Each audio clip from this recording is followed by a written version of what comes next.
Hi there, Spanish Grammar Guy here on Focus 15, here to help you with your Spanish grammar. Today we're looking at affective suffixes. So what are they? A suffix is pretty much just a few letters added to the end of a word. Spanish is very rich in its use of suffixes, which can express a wide range of affective notions: size, affectation, disapproval, irony, etc., which is why they are sometimes called affective suffixes. Now, suffixes change the meaning of a word, and if you know the common ones, then it's easy to work out the meaning of a word that has a suffix. So if you know, for example, that ito on the end of a word makes the word it is attached to smaller, makes it diminutive, then you can easily work out momentito, a little moment. Let's take a look at some more examples before we get into a fuller explanation. So if we have the word pequeño and then pequeñito, pequeño, small, pequeñito, even smaller. Mejor can become mejorcito, better and a little bit better. Okay? There are loads of rules relating to this, but instead of trying to learn all the rules at once, try first to recognize the patterns you see as you go along.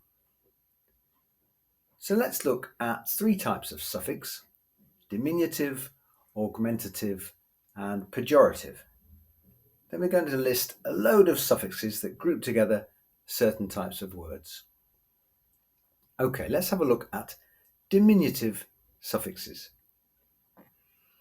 A diminutive suffix is used to make a noun seem cuter, smaller, or less significant.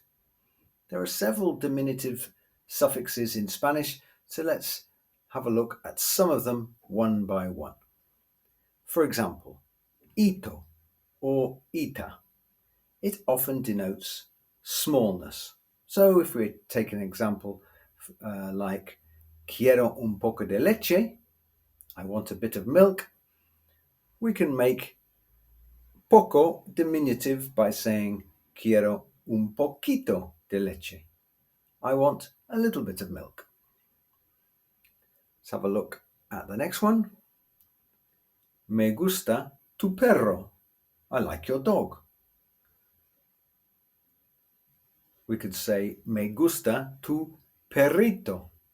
I like your little dog. This suffix can be used to add a warm tone to a noun. It makes everything a little less harsh. For example, if we say está gorda, we mean she's looking fat. If we say está gordita, it means she's put on a little weight. So it makes the noun less harsh. It can denote affection. For example, voy a la casa de mi abuela. I'm going to my grandmother's house. But we often hear voy a la casa de mi abuelita. I'm going to my granny's house. The abuelita here shows more affection to your grandmother.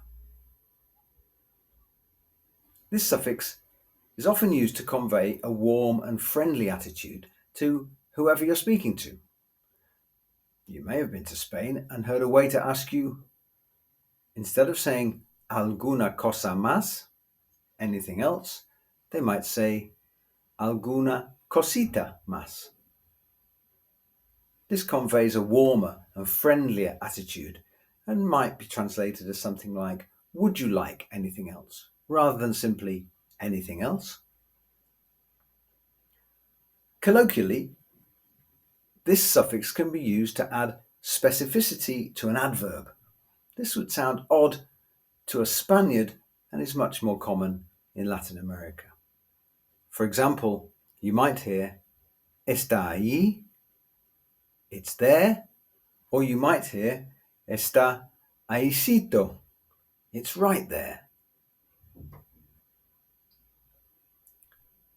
Another diminutive suffix is ico or ica, and this is a version of ito that's used in some Latin American countries such as Colombia, Venezuela, and Costa Rica, and in some parts of northern Spain. You may also hear the diminutive suffix illo or illa, and you might hear this one a lot in southern Spain. And again, its most obvious use is to refer to something smaller. For example, mira la flor, look at the flower. Or you could say, mira la florecilla, look at the little flower. This suffix can also be used to decrease the importance of something. For example, you could say, hubo un problema, there was a problem. But if you were to say, hubo un problemilla, there was a small problem, easily solved, not a big problem. Sometimes we want to say something, but we're worried it might come across as rude, so you can use illo. For example, if you want to call someone a liar, you would say mentiroso. But if you want to soften that a little bit and not be quite so rude, you could say mentirosillo. This suffix is also used to portray affection. For example, you might say, no llores, chiquilla, don't cry, little one, or don't cry, honey, or something like that. Some nouns have this suffix illo or illa on the end of them to refer to a specific subtype of that particular noun. So, for example, we know the word el cigarro, a cigar, but if we say cigarrillo, it means a cigarette. If we say el bolso, that means a bag, but if we say el bolsillo, that means your pocket. If we say la ventana, that in general terms means a window, but if we use the word la ventanilla, that would mean the ticket office or the ticket window.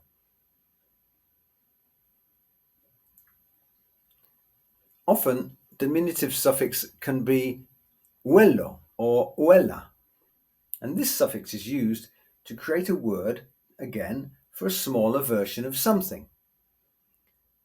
For example, if we say el arroyo, we're referring to a stream. If we say el arroyuelo, then that's a trickle, a smaller stream. If we say el paño, we mean a cloth. But if we say el pañuelo, we mean a handkerchief. Also, using the suffix eto or eta again refers to a specialized version of the thing you're talking about, the main stem of the word. For example, el camión means the truck or the lorry. La camioneta means a smaller version of a lorry, a small truck. Let's have a look now then at augmentative suffixes. And there aren't that many augmentative suffixes in Spanish, and they all do pretty much the same thing, which is to show intensity or largeness as opposed to the diminutive suffixes. Quite often, there's also a pejorative or insulting undertone on these suffixes, implying awkwardness or unpleasantness or the idea of being too much, over the top. So let's have a look at the first of these. We could say on or honor. For example, mi hermano ganó una fortuna. which means my brother won a fortune, won a lot of money. We could also say, mi hermano ganó un fortunón. My brother won an absolute fortune. Here's another augmentative suffix, aso or atho. As we mentioned, some augmentatives can have insulting undertones. So if you could say, for example, tengo un catarro, I have a cold. If you were to say, tengo un catarrazo, I have one heck of a cold, too much cold, a big cold. Confusingly though, these augmentative suffixes can also be used to show admiration as well as sometimes being pejorative. It depends on the context. For example, you could say, fue un éxito. It was a success. If you add the suffix, you could say, fue un exitazo. It was a great success, an admirable, impressive level of success. Sometimes you can add the suffix atho to an object to denote a physical clash with that object. For example, if you were to use the phrase el puño, that means it's your fist. But el puñetazo is a punch, so a use of the fist to hit someone. Puñetazo. Or in football, for example, obviously we know the word for your head is la cabeza. A header in football could be el cabezazo.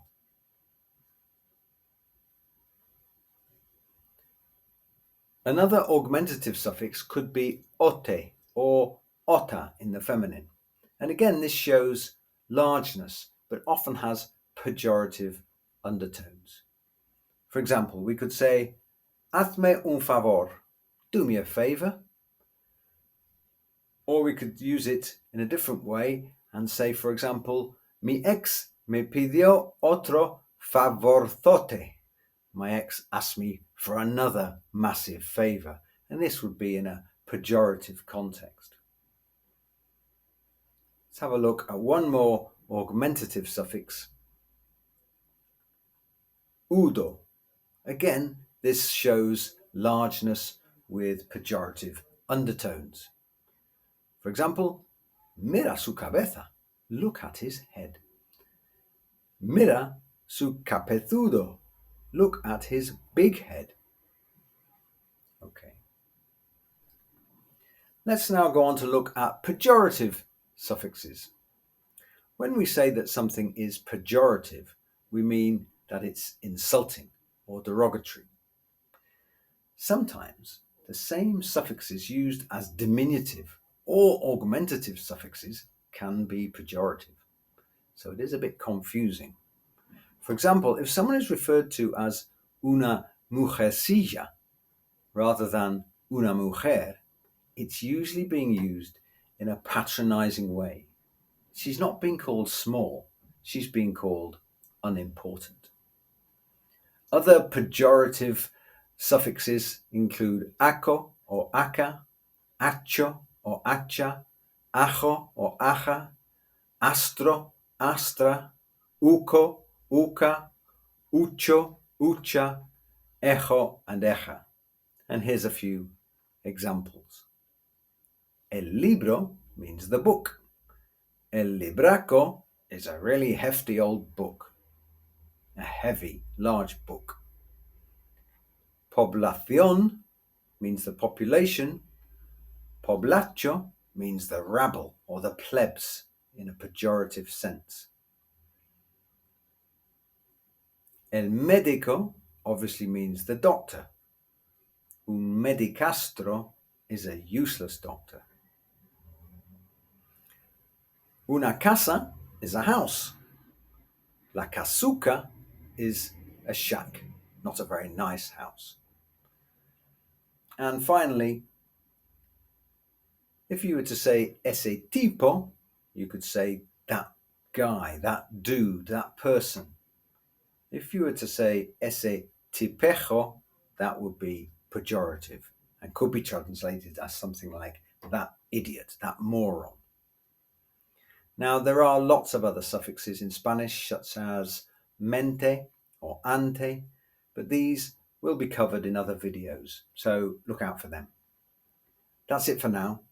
Please subscribe to Focus 15 with a Spanish Grammar Guy if you want more Spanish grammar tips, and see you soon. Thanks for watching.